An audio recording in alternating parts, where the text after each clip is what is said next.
মেলায় গিয়ে টেডির নাচ দেখলাম, ভূত দেখে পেলাম ভয়। পলাশবাড়ির মেলায় ঘুরবো, চলুন দেখি কেমন মজা হয়।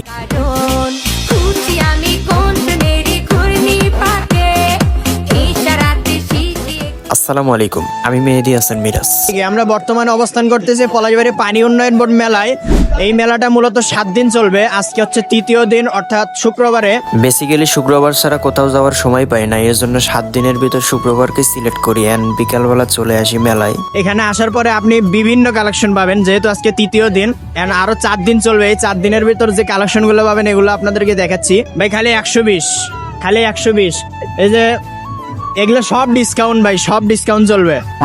এবছর পলাশবাড়িতে যতগুলো মেলা হয়েছে ওই মেলাগুলোর তুলনায় এই মেলাটা একটু বেস্ট ছিল, কারণ যেহেতু 7 দিন যাবত প্লাস একদম রোডের পাশে, সো ওই হিসেবে মানুষের জন্য একটু সুবিধা হয়েছিল। প্লাস এখানে অনেকেই আনন্দ করতে আসতেছিল, সবার রিভিউ অনেক ভালো ছিল। সবার কথা বাদ, আগে আমার কথা বলি। এখানে আসার পরে এই টেডির পাগলামি দেখে আমি একদম হাসতে হাসতে শেষ। পুরো মেলার ভিতরে এটা একটা অন্যরকম আকর্ষণ ছিল। এইভাবে মূলত ওরা ভূতের ঘরের জন্য টিকিট বিক্রি করতেছিল, আর আমরাও দুইজনে 2টা টিকিট কেটে নিই এবং প্রতি পিস টিকিটের দাম ছিল 30 টাকা। এন্ড এখানে ঢোকার পরে কি কি হয় চলুন দেখে নিই।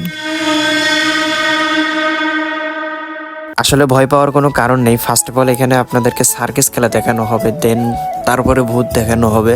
আর ভূতের সময় যেহেতু ভিডিও করা নিষেধ ছিল, এর কারণে ভিডিও করতে পারি নাই। তারপরও যতটুকু পারছি আপনাদেরকে দেখানোর চেষ্টা করছি। ফার্স্ট অফ অল এরকম ঘরটাকে অন্ধকার করে ধোয়া দেওয়া হয়, এরপরে শুরু হয় আসল খেলা, মানে ভূতের। এই মেলার ভিতর আসার পর আপনারা এখানে একটা দোকান দেখতে পারবেন, যেখানে হচ্ছে প্যান্ট পাবেন 20 টাকায়, আর হচ্ছে ঠিকই তো আছে, প্যান্ট হচ্ছে 20 টাকায়, গেঞ্জি পাবেন 30 টাকায়। আসলে ভাই বৌসল পালার জন্য মাসে 20-30 হাজার টাকা ইনকাম করা লাগে না। 50 টাকা হলেই যেহেতু আপনার ছোট বাচ্চার আপনি জোড়া পেয়ে যাচ্ছেন, তাহলে মাসে 20 হাজার টাকা ইনকাম করার কোনো দরকার আছে? ভাই এদিকে আসো, 20 টাকা দিয়ে একটা প্যান্ট নিব, 1 বছর চলে যাবে, তাহলে কোনো টেনশন আছে?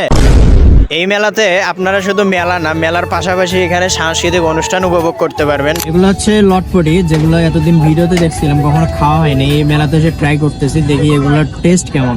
ভাবছিলাম মেলায় গিয়ে সবার সাথে দেখা করব এবং কথা বলবো, তো অনেকের সাথে দেখা হয়েছিল, অনেকের সাথেই কথা হয়েছিল। তো যারা যারা মেলায় গিয়েছিল অবশ্যই কমেন্টে জানাবা। তো আজকের ভিডিওটি এ পর্যন্তই।